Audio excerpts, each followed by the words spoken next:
Welcome to Behind the Badge with your special guest, Lieutenant Williams, your news source for all things police in the city of Fond du Lac.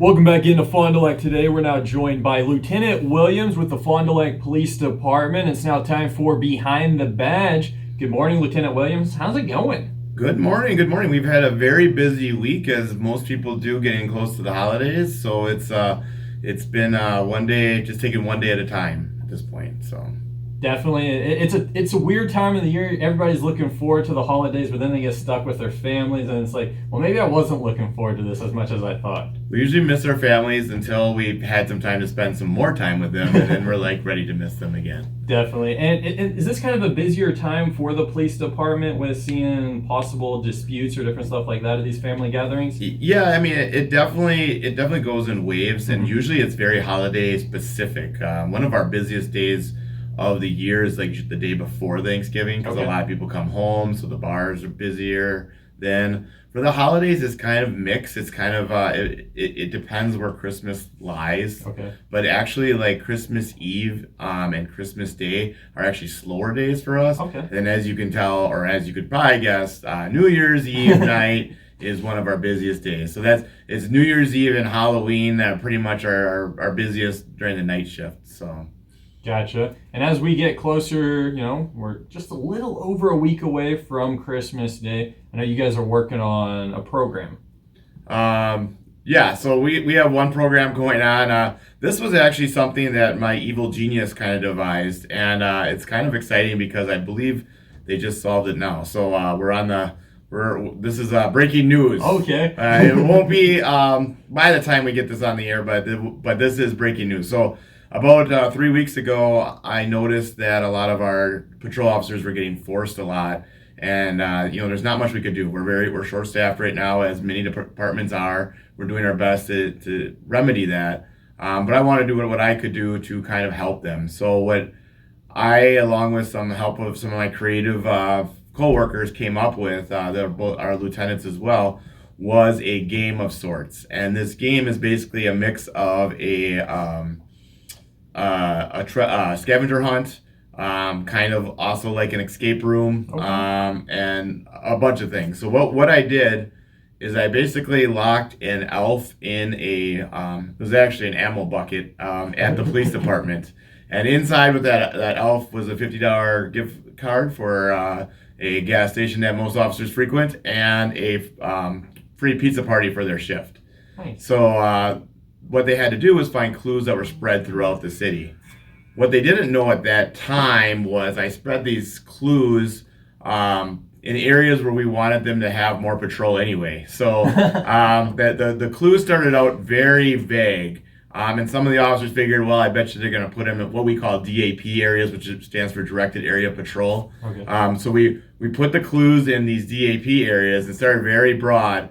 And we got more and more specific as it came on. And about halfway through the game, I actually set up what I like to call a side quest, which was actually in the police department the whole time. So the first clue was it's not in the police department. Well, then I brought them back and I did a mini quest, stuff in the police department. So this has been the talk of the town, and as far as the police department is concerned, is finding these clues. And like I said, breaking news.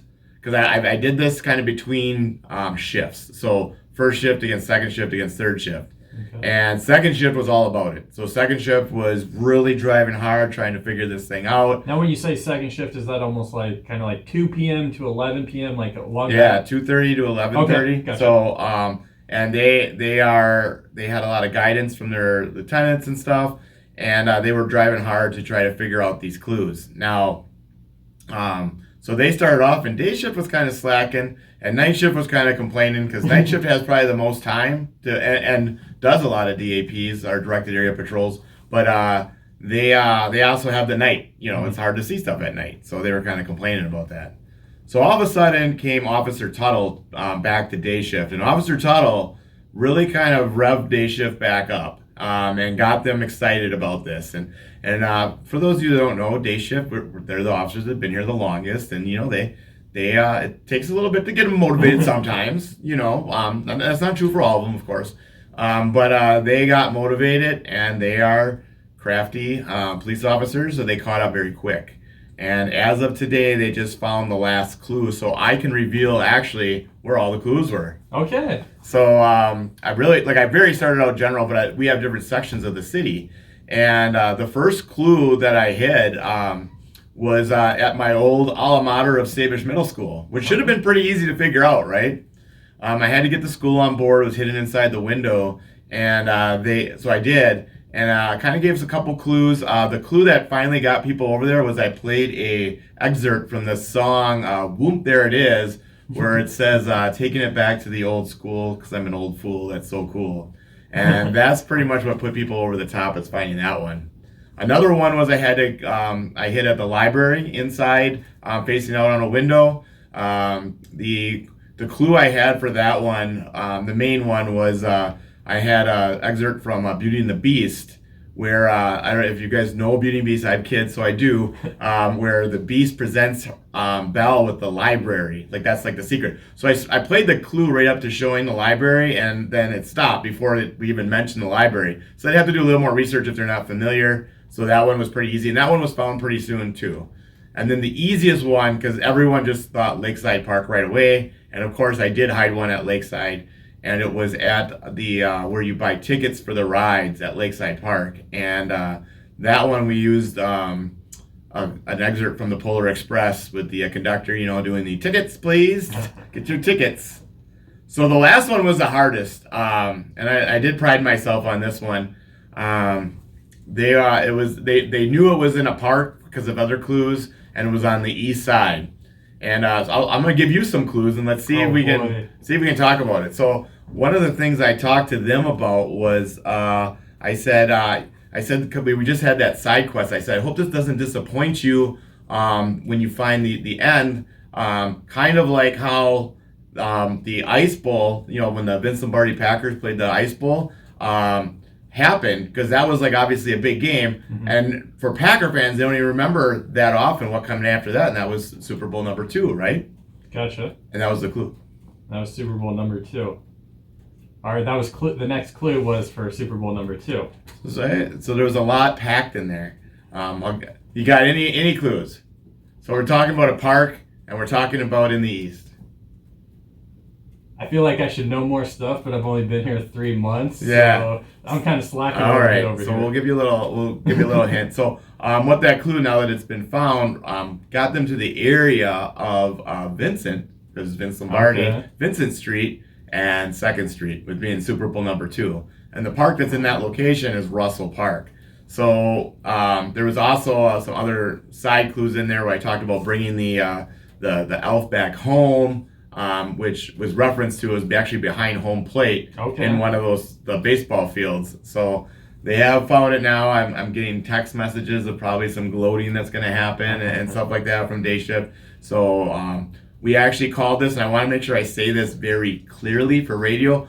This was our first annual battle shifts, like working night shift, day shift. So it's our first battle shifts, and what it is, it's basically a team building concept of you want to work together with these people, and it's shift against shift, so it kind of builds that teamwork of like we're all working together for a common goal.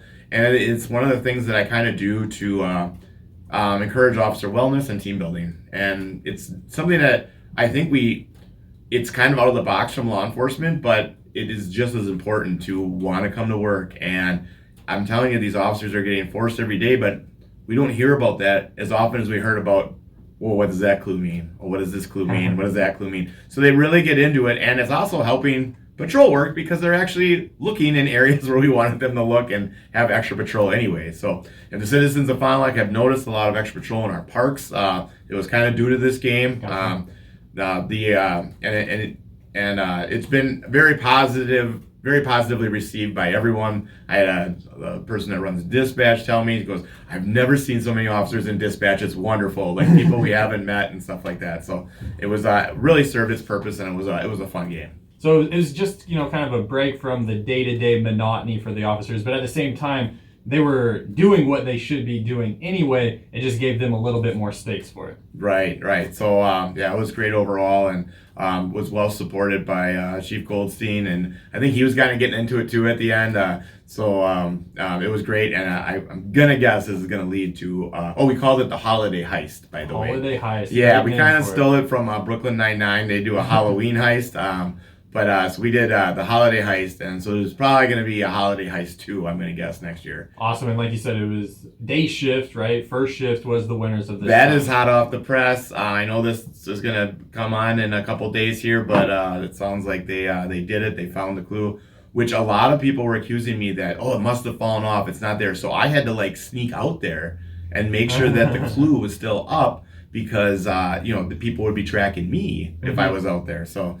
it was interesting. So awesome, cool stuff they're working on at the Fond du Lac Police Department. I guess they're just wrapping up. And you said this was a couple-week adventure, right? Yeah, it started the first weekend in December. So it's been I've had 11. I just recorded my 12th clue, so 12 days, at least 12 days. 12 days of Christmas right there. There you go. That is perfect. As we're joined by Lieutenant Williams with the Fond du Lac Police Department on News Talk 1450 KFIZ. What else are you guys working on this holiday season? Well, like I said, we're busy. We've just officially hired three new officers. They're going to be awesome. We're going to send them to the academy in January. They'll be on this program shortly. Awesome. We just had a pinning ceremony yesterday of several promotions with COVID and stuff like that. We can't do them right away, but now we've been able to do that, and there's been a lot of people promoted to lieutenant and just a pinning for police officers in general. So we were able to do that.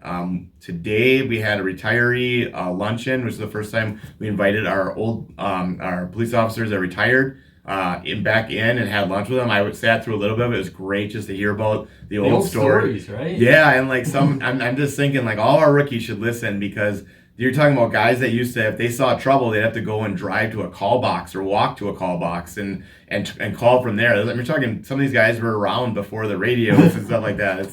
It's crazy to hear their stories. So that was great. We're having an award ceremony on Thursday for the police department. So we've been busy.